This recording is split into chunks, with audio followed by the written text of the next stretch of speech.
तो विपक्ष की आप अगर गेले 10-20 साल में यहाँ के स्थानिक स्वराज्य संस्था में संख्या देखेंगे तो नालासोपारा छोड़ेंगे तो वसई तालुका में किसी भी नगर पालिका में विपक्ष का वैसे अस्तित्व नहीं था। फिर भी जितना हो सके नालासोपारा में आचोला गुरचरण की जो जगह है और नालासोपारा में जो सरकारी जगह है वो छुड़ाने के लिए, उनको कंपाउंड करने के लिए, तार का कंपाउंड करने के लिए मांग हमने हर बार करते आए हैं। जितना विपक्ष करता है मांग उतनी किसी ने की नहीं होगी और जो जिनको कंपाउंड करने की जिनकी जिम्मेदारी थी उन्होंने उसके ऊपर कुछ नहीं किया। धन्यवाद। आपण दुसरा प्रश्न याच विषयावरती काँग्रेस पक्षाला करतोय, कारण महाविकास आघाडीचा आपण एक घटक आहात। आपल्याला काय वाटतं, कुठे घोडा अडतंय, कुठे घोडा अडतंय? का विपक्ष या सगळ्या गोष्टींचा आवाज विधानसभेत घेऊन जाऊ शकत नाही? काँग्रेस पक्षाने महानगरपालिकेतील प्रश्नावर नेहमीच आवाज उठवलेला आहे। राहिली गुरुचरण जागेची गोष्ट, तर या गोष्टीवर आमचे काही नेते मंडळी कोर्टामध्ये आहे। फक्त गुरुचरण हा विषय इथे महत्त्वाचा न मानता ज्यावेळेस महानगरपालिका स्थापन केली गेली 3 जुलै 2009 साली, तेव्हापासून 29 गावाचा प्रश्न हा प्रलंबित आहे। जिथली लोक, गावकरी, मूळचे स्थानिक लोक महानगरपालिकेमध्ये न येण्यासाठी किंवा समावेश न होण्यासाठी संघर्ष करीत आहेत। त्या विषयावर काँग्रेस पक्षाचे ज्येष्ठ नेते, पालघर जिल्ह्याचे निरीक्षक श्री विजय पाटीलजी हायकोर्टामध्ये आहेत। विजय पाटील साहेबांनी हायकोर्टामध्ये केस टाकल्यानंतर इथले त्यावेळेचे महापौर यांनी महानगरपालिकेच्या सोबत संगनमत करून ती PIL क्रॉस करायला घेतली। ती PIL 10 वर्षे चालली। त्यानंतर 2021 साली टी गंगाधर साहेब आयुक्त असताना त्यांनी कोर्टामध्ये ॲफिडेव्हिट सादर केलं आणि स्पष्टपणे लिहिलं की आम्ही ही केस लढवण्यामध्ये इंटरेस्टेड नाही आहे। तरी पण आत्ताचे आलेले नवीन आयुक्त अनिल कुमार पवार साहेब यांनी ती केस पुन्हा चालवण्यासाठी आपली वकिलांची फौज तयार करत आहेत आणि वेळ मागितलेला आहे। माझा प्रश्न असा आहे की पदावर बसलेला अधिकारी जर आपल्या पदाचा गैरवापर करत असेल तर सर्वसामान्य जनतेने काय करायचं?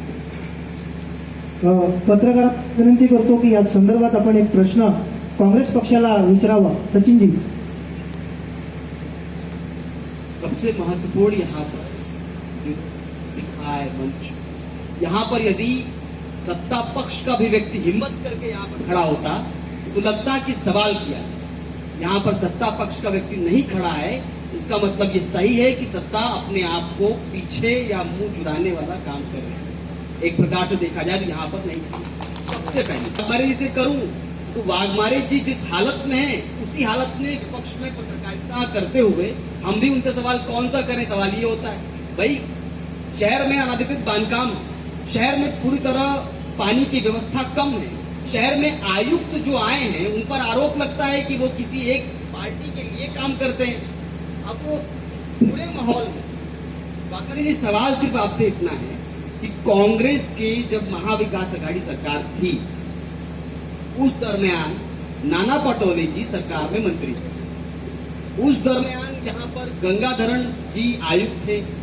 आप लोगों को तब ताकत नहीं मिली, तब शक्ति नहीं मिली। विजय पाटिल जी प्रदेश में है, प्रदेश लेवल के नेता हो गए हैं, जिस तरह उनको पद मिला है। महाविकास आघाड़ी होते हुए आप लोग आवाज क्यों नहीं उठा पाए? और अगर आवाज नहीं उठा पाए तो आप लोगों की ये नाकामी है। और कांग्रेस पार्टी अगर आप बात कर रहे हैं तो यहाँ पर कांग्रेस पार्टी हर समय ऐसा लगता है कि एक पार्टी को समर्थन देने वाली पार्टी लगती है। तो आपका भी दोगला चेहरा है ना, सही चेहरा क्या है? आपका क्वेश्चन मैं करेक्ट करना चाहूंगा। आपने हमसे पूछा कि नाना पटोले जी होते हुए हमको ताकत क्यों नहीं मिली। हमको इतनी ताकत मिली कि हम लोग प्रभाग समिति F में से मोहन संघी को उठा के बाहर कर दिए। उसके इंजीनियर सेटलमेंट बादशाह जो थे युवराज पाटिल को निकाल के बाहर कर दिए। दूसरी बात, स्वरूप खानोलकर आज नौकरी से बाहर है।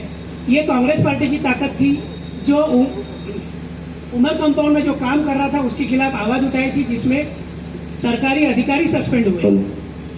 तो आप ऐसा नहीं कह सकते कि कांग्रेस पार्टी की सत्ता होते समय कांग्रेस पार्टी ने ताकत नहीं दी। ये कांग्रेस का ही जिद और संघर्ष का परिणाम था कि इंजीनियर और सहायक आयुक्त जिन घर में गांवों बैठेंगे। का आज विषय पड़ा है, हाँ। विजय पाटिल जी से मैंने इस विषय पर कई बार गंभीरता से बातचीत की है।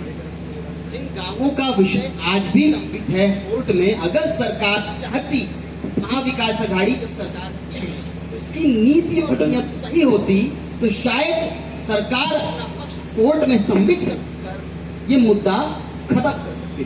लेकिन महाविकास आघाड़ी सरकार, जब आप लोगों की सरकार थी, उस दरम्यान ऐसा नजर नहीं आया, जिसके वजह से विजय पाटिल जी को शिवसेना से नाराजगी हुई और वो कांग्रेस में है। कहने का तात्पर्य मेरा इतना है कि महाविकास आघाड़ी जब सरकार थी तो 32 गांवों का मुद्दा तो हट जाता था ना, 29 गांवों का मुद्दा हट जाता था। तब क्यों नहीं आपकी सरकार, जब आपकी कांग्रेस थी और आपके लोग वहां मंत्री थे, तब क्यों नहीं उसको ठीक से किया?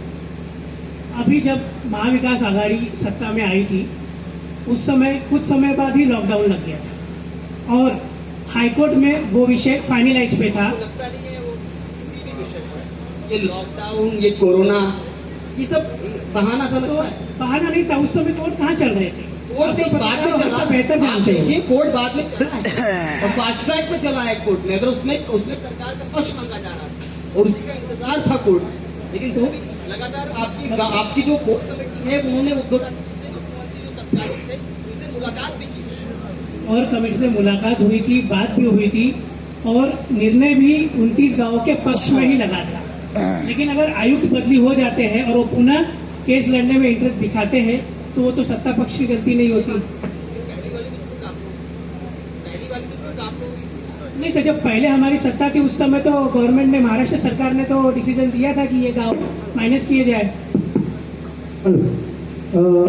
आप थोडक्यात प्रश्न विचारायचे आहेत आणि थोडक्यात आपण उत्तर घ्यायचे, कारण कार्यक्रम आपल्याला लवकर संपवायचा आहे.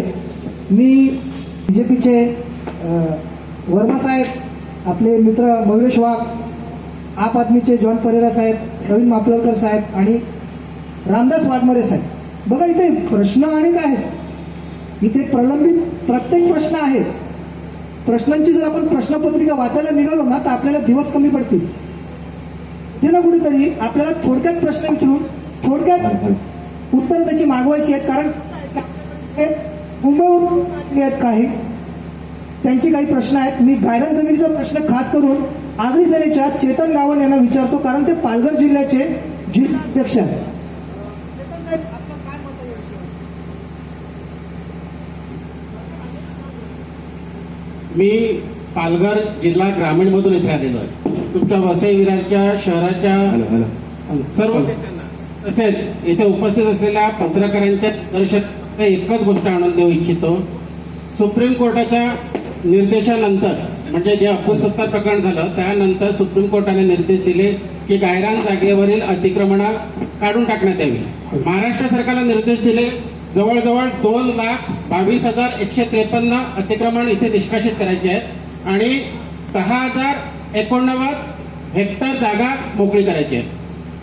आश्चर्याची गोष्ट अशी आहे की बोईसर, पालघर, केळवा रोड येथे अगदी तत्परतेने कलेक्टरने कारवाई चालू केली. जिल्हाधिकारी अगदी जागेत येऊन प्रत्येक ठिकाणी शहानिशा करून पंचनामे, खोटे पंचनामे करून देखील काही कारवाई चालू आहे. परंतु वसई विरार मला वाटतं महाराष्ट्राच्या नकाशात नाही, कारण इथे कुठलीही कारवाई दिसत नाही. त्याच्याबद्दल पत्रकार बंधू पण अगदी आरामात बसलेले आहे, कुठेही त्याच्याबद्दल हालचाल नाही. किंवा इथले जे विरोधी नेते आहेत तिथे देखील त्यांचा कुठल्याही प्रकारे याबाबत मला वाटतं कोणी मनावरच घेतलेलं नाही. म्हणजे मला वाटतं वसई विरार महाराष्ट्र सरकारच्या किंवा महाराष्ट्राच्या नकाशावरच नाही. त्याबद्दल थोडं प्रबोधन पत्रकारांनी देखील करावं, इथल्या स्थानिक नेते. शेतकरी धन्यवाद.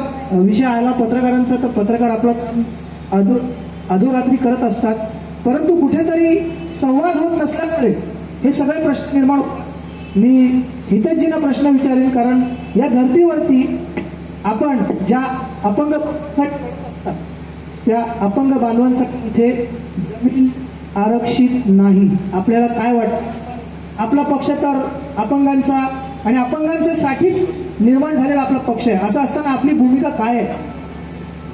आपल्याला सांगू इच्छितो की वसई विरारमध्ये अनेक ठिकाणी अनधिकृत बांधकामं ही झालेली आहेत आणि चालू आहे.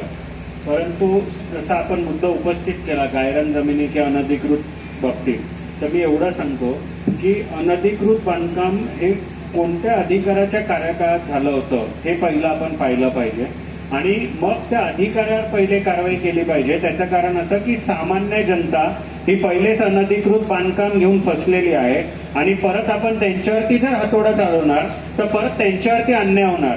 तर आपण पहिलं शासनाशी किंवा इकडच्या स्थानिक यांच्याशी एक अशा पद्धतीने करार केला पाहिजे की त्यांनाही कुठेतरी राहण्याची मुभा दिली पाहिजे.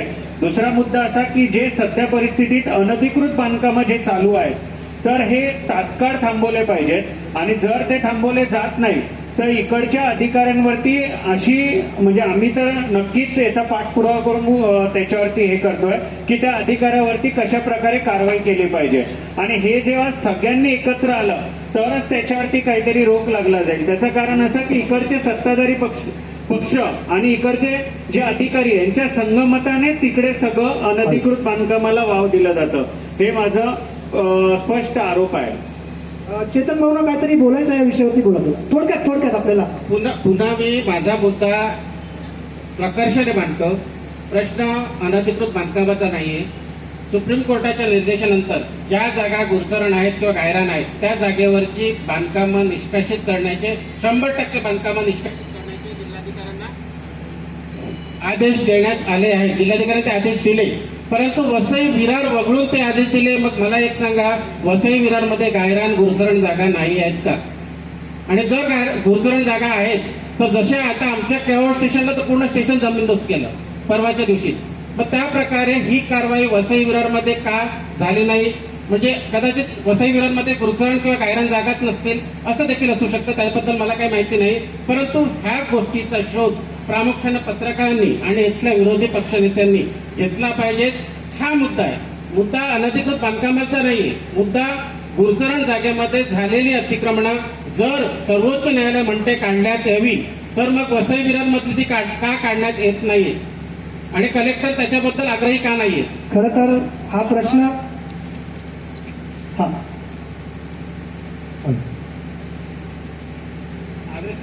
आपने सवाल पूछा है, आप सत्ता में नहीं हो ठीक है, लेकिन इस सवाल के लिए यहाँ सिर्फ बात होती है हमेशा स्थानिक सत्ताधारी. स्थानिक सत्ताधारी तो हर जगह पे फॉल्टी है ही, ठीक है. लेकिन अगर बात की जाए गुरचरण जमीन तो इसमें अहम ये हिस्सा है